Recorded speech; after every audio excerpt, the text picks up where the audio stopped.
दोस्तों सोचो, अगर कल जॉब चली गई या कोई मेडिकल इमरजेंसी आ गई और आपको मिनटों में पैसों की ज़रूरत है, पैसे चाहिए, तो आप क्या करोगे?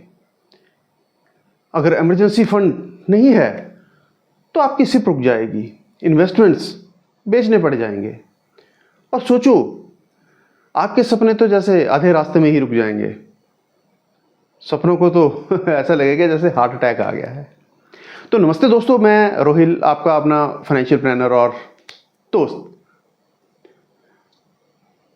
आज मैं आपको बताऊंगा एग्जैक्ट क्या बनाएं, कहां रखें और कैसे बिल्ड करें आपका अपना emergency fund, step by step, real numbers के साथ ही मैं आपको एक प्रैक्टिकल 3 मंथ्स एक्शन प्लान भी दूंगा।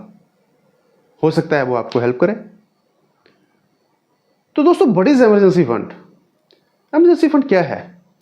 सिंपल डेफिनेशन है, इमरजेंसी फंड आपका पैसे का स्टैश, यानी कि स्टैश का मतलब होता है कि आप कहां पे पैसा रखते हो या कहां पे कोई भी चीज रखते हो, एक तरह से छुपाने की जगह जो सिर्फ इमरजेंसी के लिए हो, उसको आप कभी भी यूज ना करें। Job loss, medical bills, urgent home repairs, ये सब इन्वेस्टमेंट से अलग होनी चाहिए।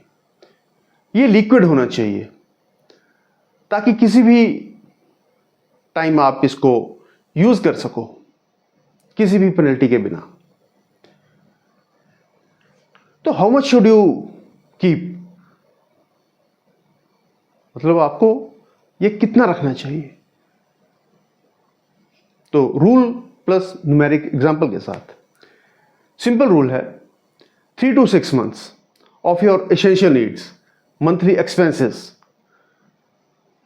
तो आइए लेट्स डू रियल मैथ, एक रियल मैथ करते हैं स्टेप बाय स्टेप। तो एग्जांपल एक है, अगर आपका मंथली एसेंशियल एक्सपेंसेस 40,000 है तो 3 months is equal to 40,000 into 3, वो बनता है आपका अप्रोक्सीमेटली 120 lakhs। या फिर अगर आप 6 months का रखना चाहते हैं तो 40,000 इंटू 6 मीन्स 2,40,000, 2,40,000 रुपये। अब एक और एग्जाम्पल लेते हैं, एग्जाम्पल बी। अगर आपके एक्सपेंसेस 25,000 हैं तो 3 महीने के लिए आपको 25 इंटू 3 मतलब 75,000 रुपीज। और वैसे ही अगर 6 months का है तो 25,000 इंटू 6 बन जाता है लगभग 1.5 लाख रुपया। ये कैलकुलेशन इंस्टेंट करने के लिए आपने monthly essentials, rental, bills, groceries, EMIs, school fees, इन सब का टोटल निकाल लो, उसको 3 या 6 से मल्टीप्लाई कर दो, जैसे कि आपकी जैसी भी नीड है एक इमरजेंसी फंड बनाने के लिए। तो बात आती है which one to keep it in, where to park, pros and cons, कि ये किसको और कहां पे रखना चाहिए,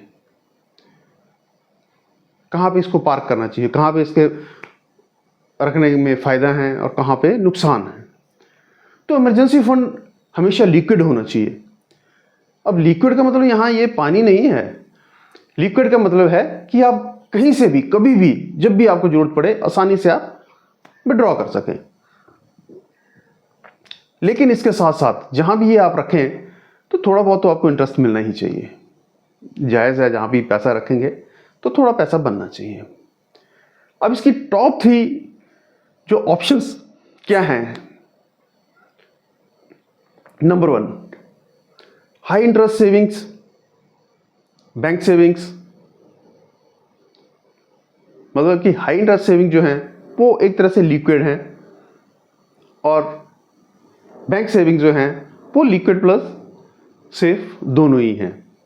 इंटरेस्ट थोड़ा सा कम मिलता है लेकिन लिक्विड उनको बोल सकते हैं। अब इसके फायदे क्या हैं? Pros: instant withdrawal, zero market risk. अब इसके कॉन्स क्या हैं? तो कॉन्स की बात करें तो इनका इंटरेस्ट रेट जो है वो काफी कम होता है। नंबर 2 बात आती है स्वीप इन एफडीज और फ्लेक्सिबल एफडीज। तो इसमें प्रॉज क्या हैं? Better interest rates, automatic sweep between saving and FDs. वहीं पर हम इनके कॉन्स की बात करें तो थोड़ा प्रोसेस और withdrawal as per bank rules आता है। नंबर 3 बारी आती है लिक्विड और अल्ट्रा शॉर्ट म्यूचुअल फंड्स। इसके प्रॉस क्या हैं?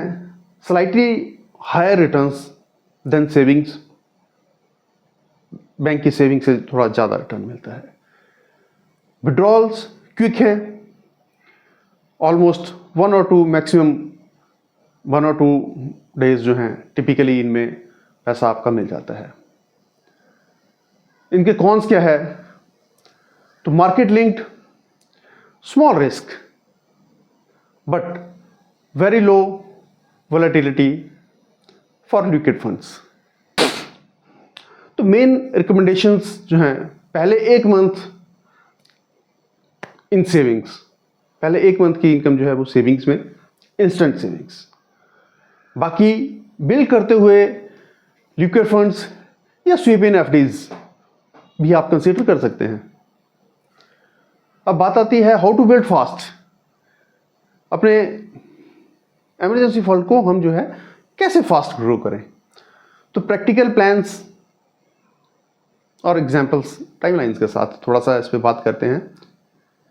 अब क्वेश्चन आता है कि इसको कैसे बनाओ। यहां 3 प्रैक्टिकल अप्रोचेस हैं depending upon your cash flows. तो प्लान 1 है एग्रेसिव।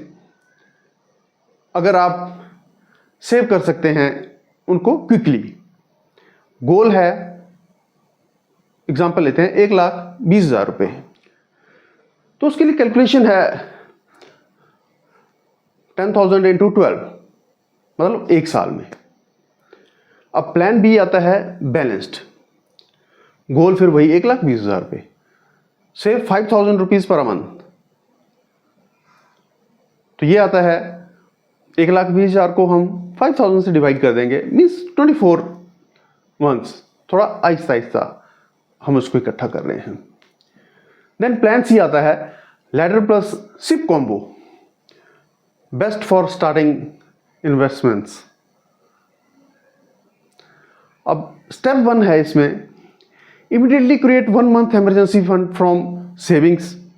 मतलब कि अपनी सेविंग से 1 महीने में जो है आप इमरजेंसी फंड को क्रिएट कर लीजिए, या तो फिर बोरो, उधार लेकर, या जो है छोटे मोटे अपनी फैमिली से लोन लेकर आप एक सेविंग जो है इमरजेंसी फंड क्रिएट कर सकते हैं।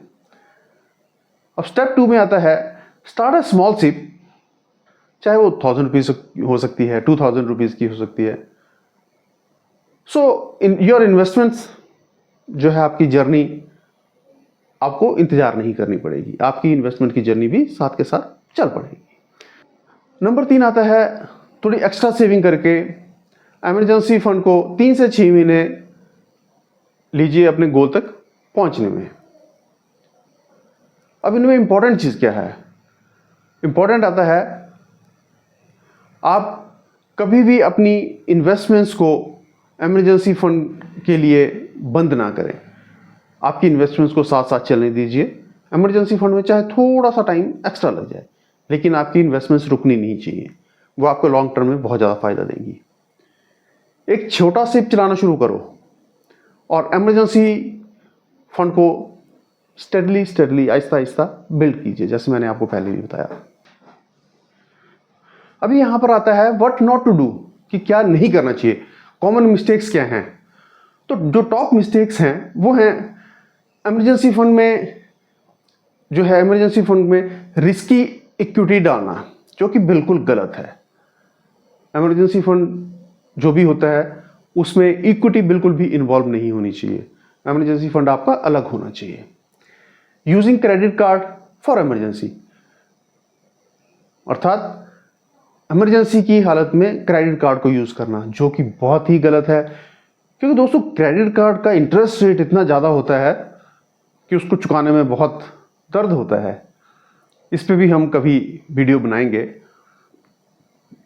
नंबर 3 आता है investing everything and hoping for liquidity.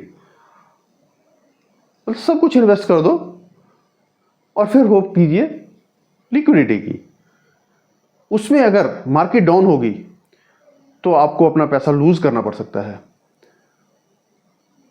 जबकि आपको पैसे की जरूरत हो तो उसमें पैसा थोड़ा कम हो जाता है। तो ये मिस्टेक्स जो हैं कॉमन मिस्टेक्स हैं जो कि नहीं करनी चाहिए।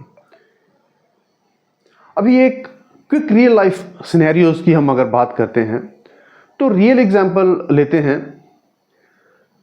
सपोज राज की सैलरी जो है वो 50,000 है, उसके एसेंशियल्स जो हैं मतलब किसी जरूरतमंद चीजें जो हैं वो मंथली खर्चा आप जिसको बोल सकते हैं वो है 30,000 रुपीज। तो उसने टारगेट किया 3 मंथ्स में 3 मंथ्स का इमरजेंसी फंड क्रिएट करना। तो अब ये देखिए कि उसकी एसेंशियल जो है वो 30,000 है, पीछे बचता है उसका 20,000 रुपीज। तो ही विल टेक जो सैलरी का 20,000 जो है वो उसको 90,000 बनाने में लगभग 4.5 महीने के आसपास का टाइम लगेगा, जो कि ठीक है क्योंकि उसने अपने एसेंशियल्स को हटा के जो उसकी इन्वेस्टमेंट्स हैं उनको वो इमरजेंसी फंड में क्रिएट कर रहा है। जब अगर बाई चांस जॉब लॉस होता है तो राज ने एक लगभग 4.5 महीने में एक इमरजेंसी फंड क्रिएट किया है। तो अब उसकी सिप जो चल रही है, इन्वेस्टमेंट जो चल रही है वो सेफ है और उनको बेचने के लिए पैनिक नहीं करना पड़ेगा। अब इसमें कुछ एफएक्यूज भी आते हैं। तो एफएक्यूज क्या हो सकते हैं?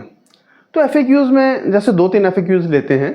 तो क्या इमरजेंसी फंड में म्यूचुअल फंड रखा जा सकता है? तो जवाब है बिल्कुल हाँ। लिक्विड या अल्ट्रा शॉर्ट फंड्स उनके लिए जो है वो ठीक रहते हैं, लेकिन इक्विटी बिल्कुल भी नहीं। उनको डालिए आप लिक्विड फंड में, अल्ट्रा शॉर्ट फंड्स में डालिए। दूसरा क्वेश्चन एक और आता है, क्या 3 मंथ्स एनफ टाइम है? तो इसके जो है डिफरेंट जवाब हो सकते हैं। हर किसी की अपनी अपनी परिभाषा हो सकती है जो इमरजेंसी फंड है उसके लिए। लेकिन अगर जॉब की स्टेबिलिटी है तो 3 मंथ्स से स्टार्ट कर सकते हैं। Depends upon uncertain job. अगर जॉब अनसर्टन है तो आपको जो है इमरजेंसी फंड 6 महीने से ज़्यादा लेके चलना पड़ेगा। अब थर्ड क्वेश्चन आता है, can I use emergency funds for planned expenses? कि क्या मैं जो मेरे प्लान्ड एक्सपेंसेस हैं पहले से उनके लिए इमरजेंसी फंड यूज कर सकता हूं? जी नहीं, ये बिल्कुल गलत सोच है। अगर आपके कुछ नियर फ्यूचर में प्लान्ड एक्सपेंसेस आ रहे हैं तो उसके लिए आपको अलग से फंड क्रिएट करना पड़ेगा। अलग से फंड क्रिएट कीजिए ताकि आपको याद रहे कि मुझे इतने महीनों बाद ये एक्सपेंस करना है, तो उसके लिए फिर आप पैसा इकट्ठा कर सकें। अगर आप उन कामों के लिए अपना इमरजेंसी फंड निकालेंगे और बाई चांस खुदा न खास्ता अगर कभी आपको ज़रूरत पड़ गई तो आप पैसा कहाँ से लाएंगे? तो ऐसा भूल कर भी ना करें। तब उसके लिए एक्शन प्लान क्या है? तो एक्शन प्लान अब आपके लिए 3 स्टेप एक्शन प्लानर जो हम वो भी बता देते हैं। तो रिकॉर्ड करो और आज ही उनको अप्लाई करो। Number 1, calculate essentials. आपकी जो ज़रूरतें हैं उनको कैलकुलेट कीजिए। मंथली एसेंशियल टोटल्स, मंथली आपको कितना खर्चा लगता है उसको अभी कीजिए। Set immediate 3 months in saving account. जो 3 मंथ्स का आपका एसेंशियल्स है उसके लिए आप जो है अपने एक सेविंग अकाउंट में आज ही उसको क्रिएट करना शुरू कीजिए एज इमरजेंसी फंड। नंबर 3 की बात आती है ऑटोमेट। सेट ऑटो पे ट्रांसफर टू इमरजेंसी फंड। जो भी आपका इमरजेंसी फंड है उसमें आप जो है DDSL लगाइए, डायरेक्ट डेबिट इंस्ट्रक्शंस लगाइए, चाहे वो वीकली चाहिए, मंथली, जैसे भी आपके ऊपर डिपेंड करता है। और एक छोटी सी सिप शुरू कीजिए। अगर आप चाहते हो मैं आपके लिए इमरजेंसी फंड कैलकुलेटर बना दूं एक स्प्रेडशीट के रूप में, तो कमेंट कीजिए और लाइक करो, शेयर करो और follow Rohail for more real money tips. अब मिलते हैं अगले वीडियो में, तब तक सेफ रहो और इन्वेस्ट स्मार्टली। तो start emergency fund today and follow Rohail. अभी चलते चलते कुछ एक आपको टेक अवेज दे देते हैं। Quick takeaways. Emergency fund is your financial safety net. Second, 6 months के एक्सपेंसेस मिनिमम कवर करना चाहिए। थर्ड, इससे एफडी, लिक्विड फंड या हाई इंटरेस्ट सेविंग अकाउंट में रखना बेस्ट होता है। Last but not the least, पहले इमरजेंसी फंड बनाओ, फिर इन्वेस्टमेंट शुरू कीजिए। तो आप देखते रहिए, हमारे साथ बने रहिए। तब तक नमस्कार, धन्यवाद।